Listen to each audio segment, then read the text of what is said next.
Vamos abrir a Bíblia, a palavra de Deus, em Lucas capítulo 2. Só o versículo 7.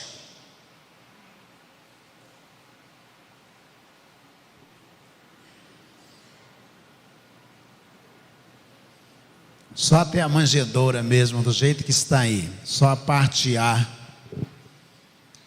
Que a parte B vai dizer, e não havia lugar.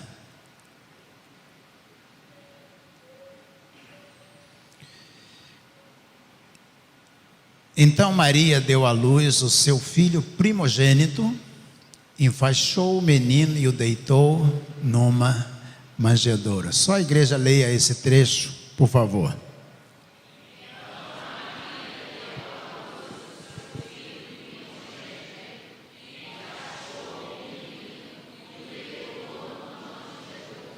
Senhor nosso Deus, nosso Pai, cobre o nosso coração com a Tua palavra. E, ó Deus, ocupa todos os lugares, que tudo se silencie diante do Senhor, que todos os sons da terra se curvem, ó Deus, ante a manifestação do Senhor. Vem, ó Deus, nesta hora e alcança-nos, ó Deus, com a revelação do Senhor. É a nossa oração em nome de Jesus. Amém. Amém.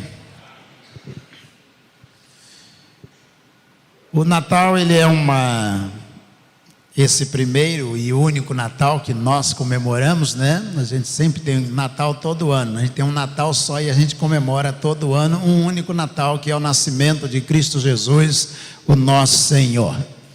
E Maria, certamente, e José teriam todos os motivos para não se alegrarem dentro das circunstâncias que eles estavam vivendo.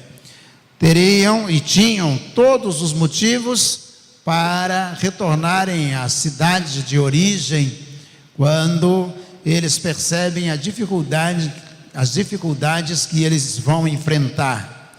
José era descendente de Davi e, portanto, era uma pessoa respeitada dentro de sua comunidade.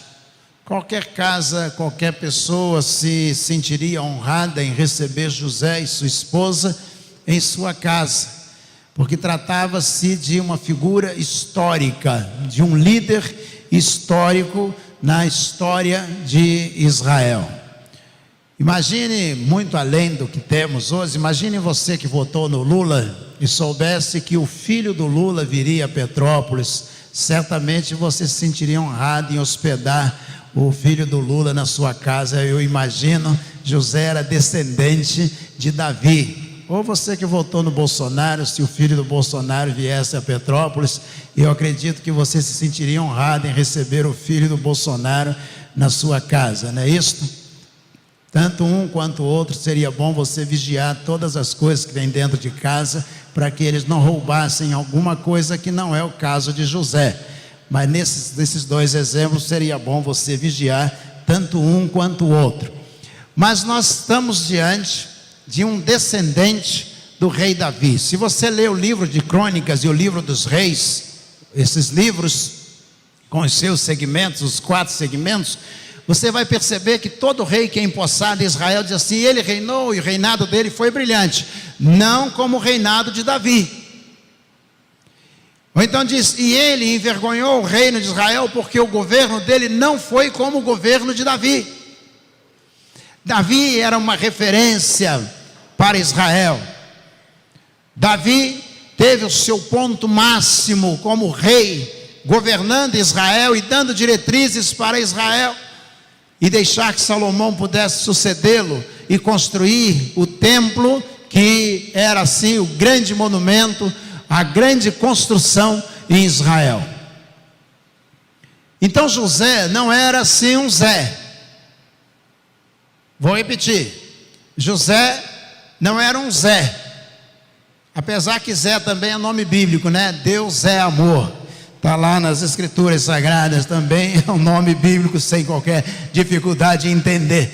Mas José não era qualquer um. José era extraordinário.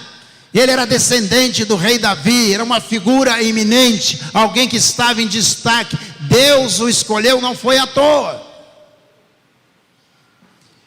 E eles, nessa condição, quando eles chegam para o alistamento, quando eles se deslocam e chegam ali, eles vão ser recebidos por uma família, por uma casa que a Bíblia não vai dizer, mas Kenneth Bailey, um historiador que viveu 25 anos em Jerusalém para escrever sobre Jesus segundo a ótica do Oriente, é um dos livros mais notáveis, uma das exegeses mais respeitáveis. Ele é autor de 2 livros que nós temos traduzidos em português, as parábolas de Lucas e o outro, Jesus sob a ótica do Oriente Médio. Ele diz: José era iminente, era importante, era uma figura extraordinária, e ali qualquer família se sentiria honrada em receber José. Mas na casa que ele vai ser recebido não havia lugar. Mas ele foi parar numa estrebaria. Kenneth Bailey diz o seguinte: as casas eram construídas com 2 grandes cômodos, e os mais abastados, que tinham um pouco mais de dinheiro, faziam um andar superior. Aquele lugar era reservado para adoração a Deus, a parte de cima da casa. Se você olhar, por exemplo, o livro de Crônicas, a partir do capítulo 18, quando Davi está no palácio real e ele está observando Batseba, ele está na parte de cima da casa, lugar de adoração. Ele vai pecar, começa o seu pecado no lugar de adoração, que é a parte de cima. Quando, por exemplo, no capítulo 10 do livro de Atos dos Apóstolos, quando vão chamar, o centurião manda chamar o apóstolo Pedro, e eles chegam lá, ele está na parte de cima da casa orando ao Senhor. A parte de cima era reservada à adoração a Deus. Mas quem não tinha condições de construir a parte de cima, a casa tinha 2 cômodos, e ela era mais ou menos assim, segue o meu dedo. Você tinha a parte de baixo, você tinha um pequeno barranco, e aí você tinha a parte de cima mais longa. Vou repetir: a parte de baixo, a porta de entrada, e aí você tinha um degrau aqui mais alto, um barranco com uma escada, e a outra parte longa onde ficava o grande cômodo da casa. Por isso que Jesus vai dizer: ninguém pega, por exemplo, um candelabro e o coloca embaixo da cama, mas coloca em cima de um armário, porque dali ele ilumina a casa toda. Então essa parte de baixo e a parte de cima não tinham paredes dividindo. E para que servia a parte de baixo? Guardavam os animais à noite dentro de casa. A vaca vinha para dentro de casa e ficava na parte de baixo, diz Kenneth Bailey. Você vai dizer: mas a vaca dormia dentro de casa, qual é o problema? Tem gente que dorme com cachorro na cama. Ah, mas cachorro é cachorro, e vaca é vaca, qual o problema? Tem gente que prefere dormir, com todo respeito, com a vaca, mas a vaca que eu estou falando, gente, é o animal mesmo, com a vaca, e o outro prefere dormir com o cachorro. Qual o problema? Mas ele era colocado para dentro de casa por 2 motivos. Primeiro, para impedir que aquele animal que sustentava a família fosse roubado. E em segundo lugar, porque o calor do corpo do animal aquecia a casa. Ficava mais quente ou menos fria a casa. Então nessa parte de baixo é que Jesus vai ficar, onde os animais eram colocados para dentro de manhã e de tarde, para dentro à tarde, e de manhã eram colocados para fora. Você deve lembrar, em Israel, um rei, ele diz o seguinte ao Senhor: Senhor, quando eu voltar da guerra, quando eu voltar vitorioso, o primeiro que sair da casa, eu vou sacrificá-lo. Quem foi o primeiro a sair? A filha dele. Ele estava esperando que saísse um animal, porque era comum guardar o animal dentro de casa. E essa parte de baixo é que eles vão colocar José e Maria. Eles não foram para um curral, mas eles estavam dentro de casa, só que na parte de baixo, ali ficava a manjedoura para os animais que eram colocados para dentro fazerem a sua refeição, segundo Kenneth Bailey. Havia todo motivo para eles se entristecerem naquele Natal. Mas eu gostaria de rapidamente que você tivesse, sob exatamente esse tema, o olhar de Maria, a mãe de Jesus. o olhar de Maria naquele Natal. Tudo ao redor era ruim. Ela estava grávida e foi obrigada a se deslocar uma distância enorme para que José passasse pelo recenseamento. Por que eu digo José e não Maria? Porque o interesse de qualquer comandante, qualquer imperador, qualquer Herodes, era saber quantos homens você tinha na sua comunidade, se você precisasse entrar em guerra, com quantos homens você poderia contar. Então o censo era feito sempre, era feito segundo Samuel capítulo 24, você vai perceber que Davi está preocupado em contar quantos homens ele possuía antes de ir para a guerra, e Deus ficou irado com ele, porque Deus disse: você tem que confiar em mim e não em quantos homens você tem. Nós vemos isto claramente lá no Velho Testamento. Então Deus vai permitir que eles se desloquem. O Natal já começa, o nascimento de Jesus parece que está dando errado. E eles chegam ali, eles vão parar nessa parte da casa que é chamada de estrebaria. Está dando errado. E naqueles dias ela começa a ter contrações para dar à luz a um filho, provavelmente como ela não planejou. Ou em outras palavras, o Natal dela não seria como ela havia planejado, ou talvez como ela nunca tinha pensado que poderia acontecer. Nós podemos ter ao nosso redor a mesma situação neste Natal. Pode ser que você esteja desempregado, como você não planejou passar o Natal. Pode ser que a sua família esteja vivendo um grande problema, uma grande dificuldade, como você não planejou passar este Natal. Pode ser que alguém na sua família esteja enferma e você não planejou passar o Natal com alguém enfermo na sua família. Parece que tudo está dando errado. O que fazer? Porque se tem uma coisa que o diabo gosta, é de dinheiro e de comida. Vou repetir. Se tem uma coisa que o diabo gosta, é de dinheiro e de comida. Toda vez que ele tenta alcançar você e a mim, ele oferece dinheiro e comida. Quando Jesus foi levado para o deserto, Satanás deixou que, quando ele estava com fome, disse a ele: olha aqui as pedras, se você quiser, está escrito, e você tem condições de transformar essas pedras em pães, comida. Jesus tem um olhar diferente, porque Jesus, à semelhança de Maria, ele olha para dentro de si mesmo, não olha para as circunstâncias. O olhar de Maria e o olhar de Jesus não estão voltados ou focados nas coisas que estão acontecendo ao redor, mas o que existe dentro de si mesmo. Jesus olha para dentro de si mesmo e lá em algum lugar do seu coração ele encontra uma passagem bíblica, um texto que Deus colocou no seu coração, Jesus humano colocou no seu coração.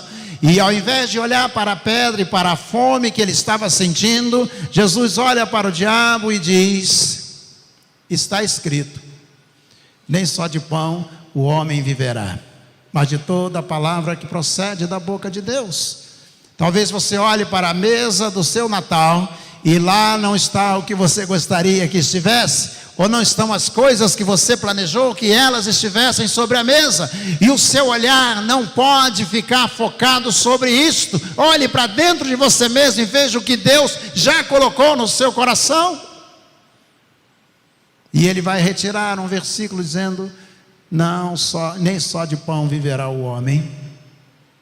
O diabo ofereceu a ele riqueza, disse: tudo isso te darei se prostrado me adorares. Jesus disse que adorar você.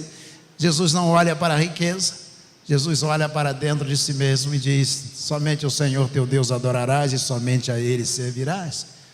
Eu não vou adorar você nunca. O que nós aprendemos com o olhar de Maria é que ela não está olhando para fora, Ela está olhando para o que está dentro dela. Ela no encontro, nós conhecemos como Magnificat, ela diz assim: a minha alma engrandece ao Senhor e meu espírito se alegra em Deus, meu Salvador.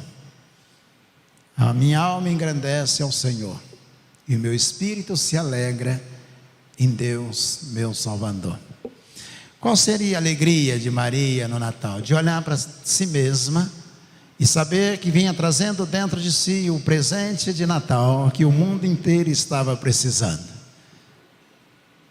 Não dava para colocar sobre a mesa, não dava para colocar no berço do palácio mais rico daquela região, não dava para vestir nele as roupas mais finas daquela região, só tinha uma manjedoura.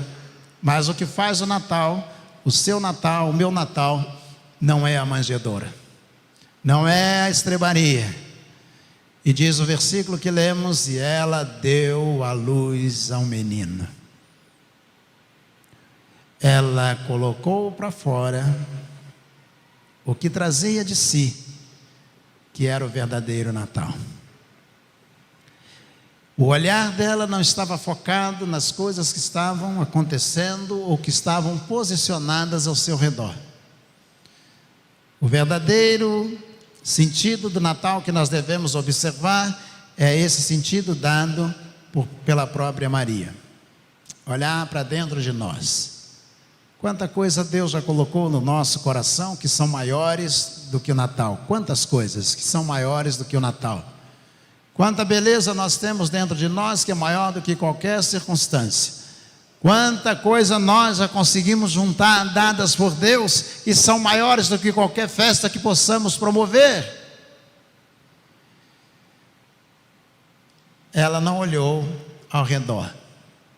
Ela se alegrou no Natal, porque ela sabia que dentro dela havia algo dado por Deus, que era o verdadeiro sentido do Natal. Posso dizer mais uma coisa a você? Neste Natal, não olhe para quantos presentes o papai pôde dar a você ou a mamãe. Não olhe para quantos presentes você ganhou. Não olhe para as coisas que estão ao seu redor, as dificuldades que você está enfrentando. Olhe para dentro de você mesmo e veja como Deus tem abençoado você, a sua vida, a sua casa. Toda a sua jornada tem sido abençoada por Deus. E ela deu à luz. Vou repetir. E ela deu à luz a um filho, diz o versículo 7. Então Maria deu à luz o seu filho, enfaixou o menino e o deitou numa manjedoura, porque não havia lugar na hospedaria, para eles na hospedaria. Não importa como vai ser o seu Natal, o seu dia 24, semana que vem para o dia 25. Lembre-se disto. A coisa mais importante, Deus já colocou no seu coração: Jesus. Lembre-se que você traz dentro de você aquele que é superior a todas as coisas que existem no universo. Todas. Jesus, o verdadeiro Natal. Coloque esse Jesus para fora, a semelhança de Maria. Não importa a circunstância, e você dará à luz a talvez dezenas, centenas, milhares de pessoas que andam nas trevas. Que Deus esteja nos abençoando.